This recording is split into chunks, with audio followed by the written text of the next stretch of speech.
पीयूष जी, आपका अभिनंदन है न्यूज़ 18 पर। मेरा पहला सवाल आपसे ये है, my straight question to you sir, कि हमारे देश में एक ट्रेंड रहा है जिसे कहते हैं चुनावी बजट।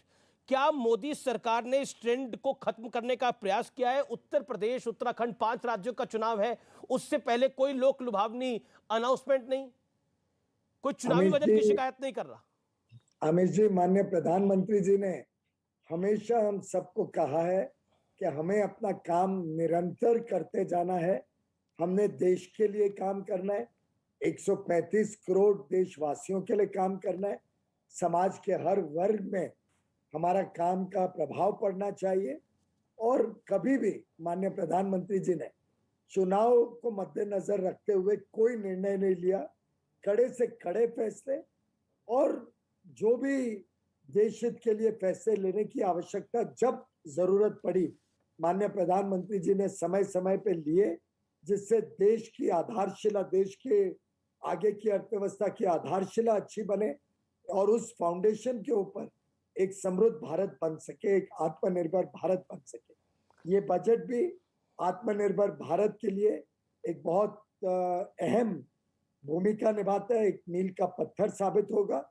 ये आगे चल के देश में समृद्धि लाएगा, हमारे युवा युवतियों को नए अवसर देगा, एमएसएमई, स्टार्टअप्स, छोटे व्यापारी सभी के लिए इसमें एक डिमांड स्टिमुलस साधारणता सभी को उसका लाभ मिलेगा। और जो सरकार ने फोकस किया इंफ्रास्ट्रक्चर इन्वेस्टमेंट, उसके पीछे प्राइवेट इन्वेस्टमेंट आके साथ में मिलके एक इंक्लूसिव डेवलपमेंट का मॉडल देश के सामने रखा। जी पीयूष जी, एक एक एक कहा जा रहा है कि इस बजट के अंदर, जो कि रिएक्शन में पढ़ रहा हूं, कुछ एक्सपर्ट्स के भी मैं रिएक्शन पढ़ रहा हूं, वो कह रहे हैं कि 25 साल का विजन देने की कोशिश हुई है, लेकिन सरकार तो 5 साल के लिए होती है, विजन 25 साल का देने की कोशिश है। विपक्ष कह रहा है कि पहले कहा जा रहा था कि अच्छे दिन आ जाएंगे 2014 के अंदर, अब कहा जा रहा है कि अच्छे दिन के लिए 25 साल का इंतजार करो। दो it is a political statement, what is your take as a commerce minister? मैं समझता हूं ये एक कंटिन्यूअस प्रोसेस होता है और कंटिन्यूअस प्रोसेस रहा है, जिसमें हमने देश में ईज ऑफ डूइंग बिजनेस भी किया, ईज ऑफ लिविंग भी किया, देश में आर्थिक प्रगति भी की, लेकिन साथ ही साथ विशेष चिंता की अलग अलग वर्गों की। आखिर देश को हमारे 2014 में आने के पहले 6-6.5 दशक हो गए थे, क्या किसी ने चिंता की हमारी माता बहनों की कि उनको एक इज्जत घर मिले, उनके लिए एक शौचालय उनके घर पे मिले? क्या किसी ने चिंता की कि देश के 50 करोड़ गरीबों को विश्व का सबसे बड़ा स्वास्थ्य सेवा का कार्यक्रम पहुंचाया जाए? क्या कभी किसी ने चिंता की कि इस देश में हर एक को एक बैंक का खाता मिले? और जो पहले चोरी डकैती होती थी, जो भ्रष्टाचार कांग्रेस और बाकी अन्य पार्टियों के सरकारों ने बड़े पैमाने पे किया, जहां पे प्रधानमंत्री तो कहते थे 100 रुपए में 85 रुपए भ्रष्टाचार और चोरी में जाते हैं, वैसी सरकारों के बाद कभी किसी ने चिंता की कि हम बहाने नहीं बनाए, हम उसको रोके टेक्नोलॉजी के साधन से, और जैम जैसी ट्रिनिटी देश के समक्ष रखी? क्या किसी ने चिंता की कि माता बहनों को कुकिंग गैस कनेक्शन मिले, जिससे उनकी स्वास्थ्य ठीक रहे? तो मैं समझता हूं हर वर्ग के लिए माननीय प्रधानमंत्री जी ने लगातार उनके जीवन में सुधार लाने की कोशिश की है।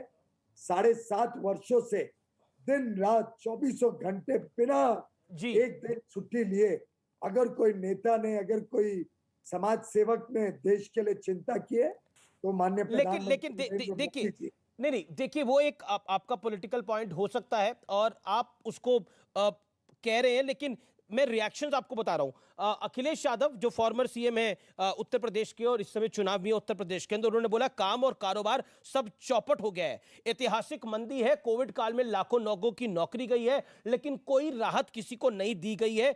बेसिकली ये जेब काटने के लिए भाजपा ने बजट दिया है। अमित जी, सबसे पहले तो मैं अपनी संवेदना व्यक्त करूंगा जो कोविड से जिनका नुकसान हुआ है, जिनको कोविड में किसी नजदीकी अपने संबंधी को खोना पड़ा।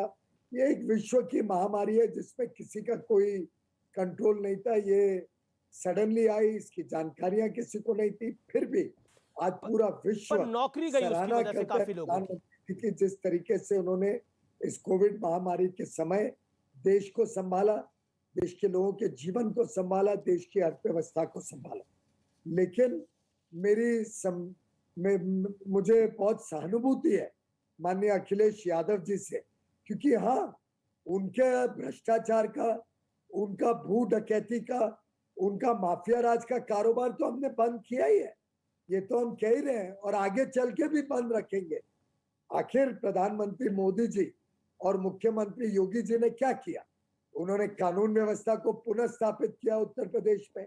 उन्होंने व्यापारियों के जीवन में फिर एक बार एक प्रकार से खुशहाली लाने की कोशिश की।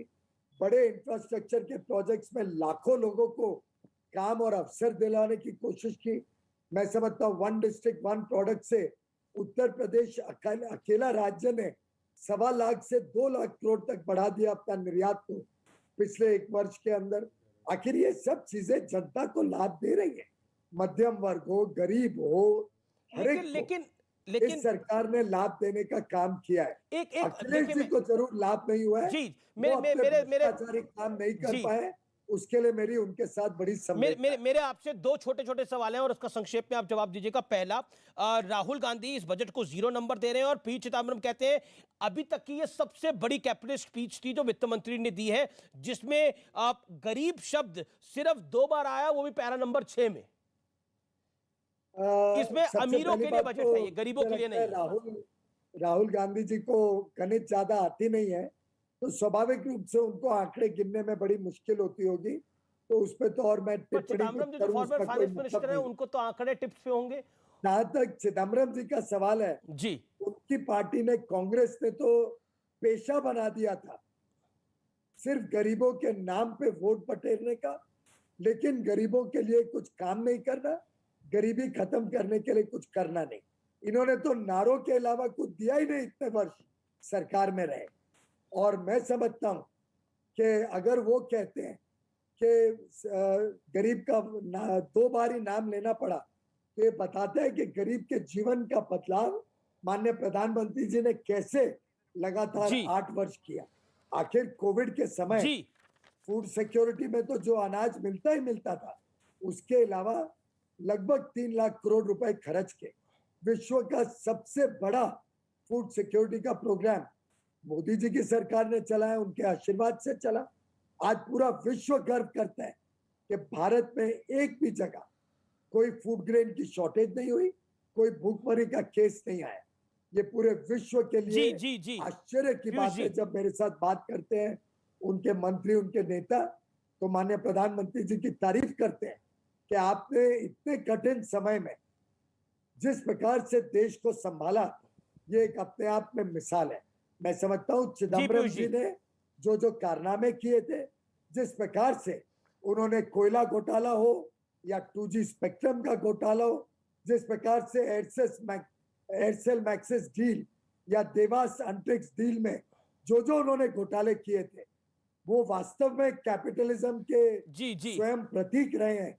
इसलिए उनको शायद उसके अलावा देखने का जी कोई, हम इस समझने का डिस्कशन कोई को मौका नहीं जी मिलता है। पीयूष जी, क्योंकि आप लीडर ऑफ द हाउस भी हैं राज्यसभा के, क्या आपको लगता है सदन ठीक से चलेगा हम तो या चाहते हैं पेगासस पे सदन ठीक हंगामा से होगा चले, या पेगासस और पे हंगामा होगा?